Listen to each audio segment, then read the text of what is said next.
방문해 주셔서 감사합니다. 원하는 서비스를 말씀해 주시면 제가 안내해 드릴게요.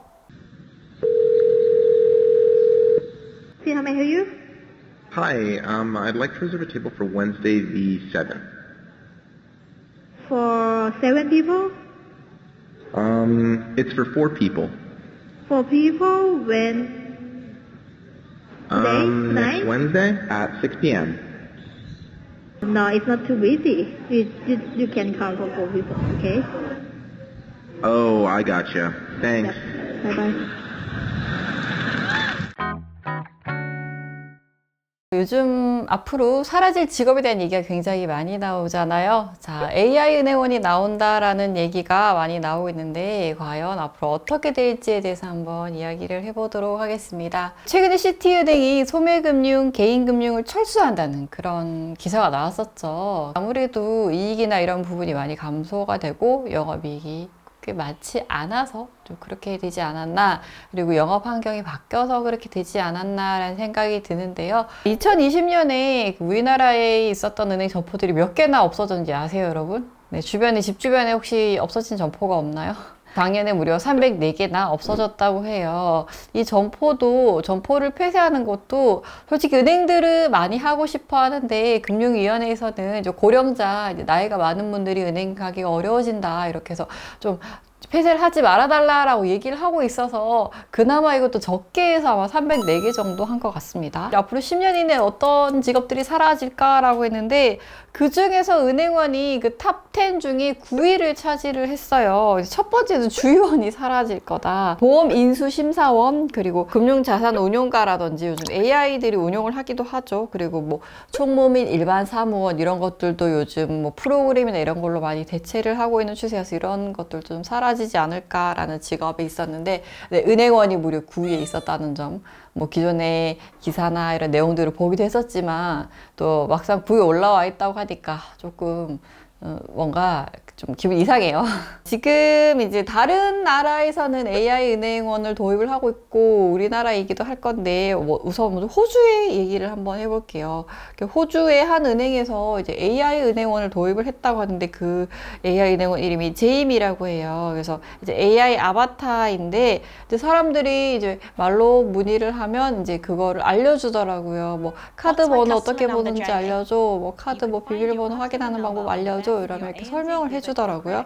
그리고 우리나라에서는 이제 신한은행이 이제 AI 은행원, 이제 네온이라는 회사인 것 같아요. 이 AI 은행원 이름이 네온이 아닌 것 같은데, 이 AI 은행원이 이제 방문해 주셔서 감사합니다. 원하는 서비스를 말씀해 주시면 제가 친절히 알려드릴게요. 이렇게 알려준다고 해요. 물론 기존의 은행원처럼 굉장히 자세한 내용이라든지 굉장히 좀 어렵고 복잡한 내용의 상담은 아직까지는 불가하지만 이렇게 간단한 업무 정도는 처리를 해줄 수가 있다고 해요. 그래서 올해 안으로 비대면 채널에서, 그러니까 뭐 사람이 없는 무인 점포라든지 이런 곳에서는, ATM만 있는 그런 점포에서는 이렇게 이제 AI 은행원과 대화를 해서 금융 상담을 이제 진행할 수 있는 서비스를 제공할 예정이라고 해요. 그리고 내부적으로도 AI 행원을 둬서 금리 뭐 지금 제일 높은 접근 금리 알려줘, 아니면 뭐 표물 보내줘, 이런 온라인 등기 이런 서비스들을 간단하게 다 처리를 해준다고 해요. 이것도 원래는 사람이 하던 일이었는데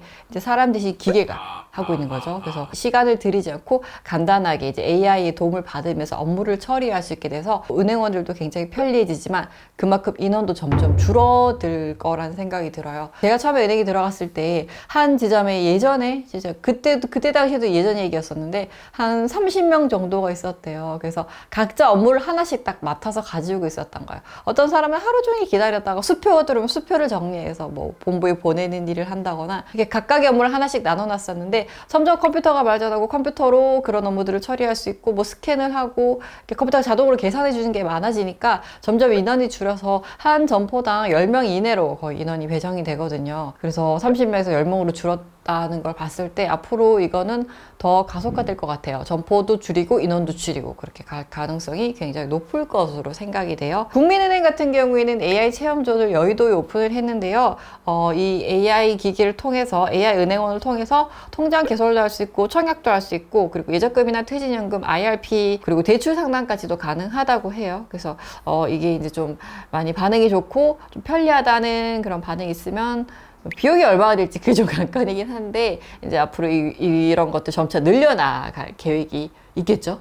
네. 다른 은행 같은 경우에는 아직 AI 은행원을 뭐 도입하는 곳도 있고 아니면은 AI 챗봇을 굉장히 좀 더 정밀하게 섬세하게 만드는 작업을 하고 있는 것 같아요. 그래서 예전에 우리가 AI 챗봇 같은 거 하면 딱 정해진 것만 선택할 수 있고 아 나는 이거에서 좀 그거보다 조금 더 궁금한데 그거만 딱 가르쳐 주니까 아 이거 뭐야 이러면서 굉장히 막 짜증나잖아요. 그래서 상담하 막 전화를 하게 되고 이런데 이제 이런 것들도 조금 더 이제 세밀해져서 내가 이 질문을 왜 하는지 그 질문까지 파악을 해서 답변을 해주는 그런 AI 고도화 작업을 하고 있는데 우리은행도 기존 시나리오 방식에서 이렇게 이제 의도까지 파악해서 답변을 하는 그런 아주 정교한 그런 작업을 하고 있고 그리고 우리은행 같은 경우에는 직원 한 명을 아예 모델로 해서 실제 은행원처럼 선보일 계획을 세우고 있다고 해요. 자 이렇게 은행원이 점점 이제 줄어들고 이제 뭐 AI가 점점 이 자리를 차지하는 거 아니야라고 했는데 이게 어디서 가장 좀 눈에 띄게 딱 보이냐면 채용 공고에서 아주 눈에 띄게 보여요. 2020년 하반기에 국민은행 채용 공고가 났었는데 이때 정말 난리가 났었어요.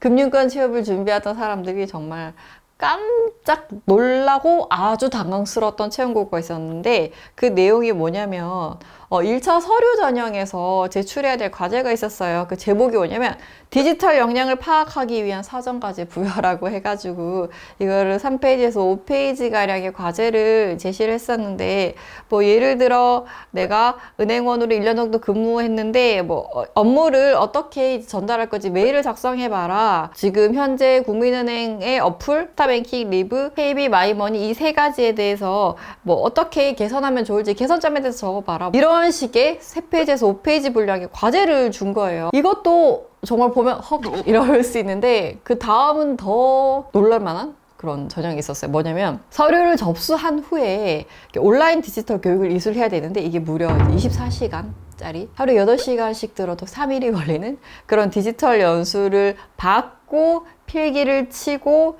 1차 면접 때는 그 처음에 냈던 과제 있죠. 그 3장에서 5장 분량의 그 과제를 PPT를 하는 거예요. 또 PPT 면접. 그래서 디지털 테스트를 하는 이 전형을 한다 공고를 딱 내고 난리가 난 거예요.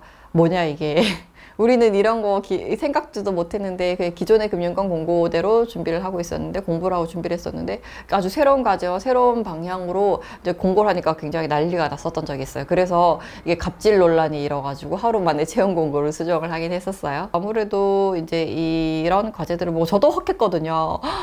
야, 이거 나도 쓰기 어려울 것 같은데. 금융권 출신이고 금융 유튜버인 나조차도 쓰기 힘들 것 같은데 이거를 취업 준비생들에게 쓰라고 한단 말이야? 라는 생각이 좀 들긴 했었어요. 저도 굉장히 충격을 받았었는데 그래서 아무래도 좀 이런 부분이 무리수였다고 생각을 해서 조금 바뀌긴 했는데 근데 이건 여러분 어떻게 거스를 수 없는 흐름인 것 같아요. 앞으로 금융사들도 이렇게 채용 공고를 진행을 하게 될 것 같아요. 최근에는 지방은행인 대구은행에서 채용 공고가 났었는데 서류 전형은 기본적으로 하니까요. 그리고 AI 전형 이랑 코딩 테스트가 포함된 채용 공고가 나왔습니다. 기술적으로 IT를 더 부각해서 하는 그런 디지털 트랜스포메이션이 일어나는 건 어쩔 수가 없을 것 같아요. 그러니까 기존의 아날로그 방식에서 이제 디지털, 이제 앱, 온라인으로 옮겨가는 거스를 수 없는 시대의 흐름인 것 같습니다. 뱅크 오브 아메리카라고 해서 미국의 은행인데요. 여기에서는 이제 코로나 이후에 어떻게 할 거냐라고 질문을 했을 때 우리가 사실 은행의 모습을 갖추고 있지만 실질적으로 우리 기술기업으로 갈 거야 라고 이야기를 했어요. 사실상 기술기업이다 라고 이야기했습니다. BOA는 어떤 걸 하고 있냐면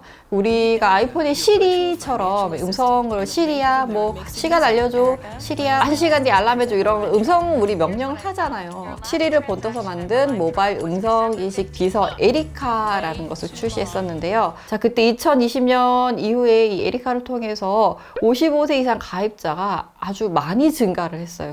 1,700만 명이 BOA 이 에리카 서비스를 이용을 하고 있다고 해요. 개인의 재무 분석뿐만이 아니라 인생 설계까지도 가능한 서비스를 시작을 했다고 해요. 그래서 은행에서 아주 많은 것들을 처리할 수 있도록 바뀌어가고 있다고 합니다. 국내 은행들도 이렇게 좀 많이 바뀌려고 변화를 모색하긴 하지만 이게 법적인 그런 제한이 좀 많이 있는 게 솔직히 사실이에요. 그래서 이런 부분들이 좀 기존 은행들도 이제 새로운 모습으로 변화되어 갈지 바뀔 수 있을지 이런 부분이 좀 관건인 것 같고, 아무래도 이제 AI 은행으로도 나오고 우리가 비내변 채널, 뭐 모바일 앱이라든지 이런 것들로 더 많이 거래를 하다 보니까 앞으로 갈 방향은 솔직히 정해져 있는 것 같아요. 근데 이제 어떻게 갈지가 중요한데, 솔직히 뭐 네이버 페이라든지 이런 핀테크 기업들은 좀 법적인 부분이 기존 은행보다는 조금 다르기도 하고 기준도 다르고 적용하는 것도 달라서 훨씬 더 많은 제휴와 새로운 서비스를 출시하는데, 좀 기존 은행들은 몸집도 크고 워낙 무겁고 이런 금융법, 디지털 금융법 아예 좀 뭔가 자유롭지 않은 느낌이 들어서 앞으로 이게 어떻게 바뀔지, 우리 생활 속에서 어떻게 바뀌어서 우리에게 적용이 될지 그런 부분이 좀 관건인 것 같습니다. 오늘은 AI 은행원에 대해서 한번 살펴봤는데요. 좀 우리나라도 AI 은행원이 나오고 새로운 흐름에 따라갈 그런 발맞춰 나갈 그런 인지 육성이라든지 그런 서비스 부분이라든지 이런 부분들이 굉장히 많이 바뀌고 있다는 걸 알 수 있었습니다. 이제 어떤 흐름으로 바뀔지 여러분들과 같이 한번 지켜보고, 또 새로 변화된 상품, 새로운 상품이 나오면 그런 것들도 좀 발빠르게 가져와서 여러분들에게 알려드리도록 하겠습니다. 안녕!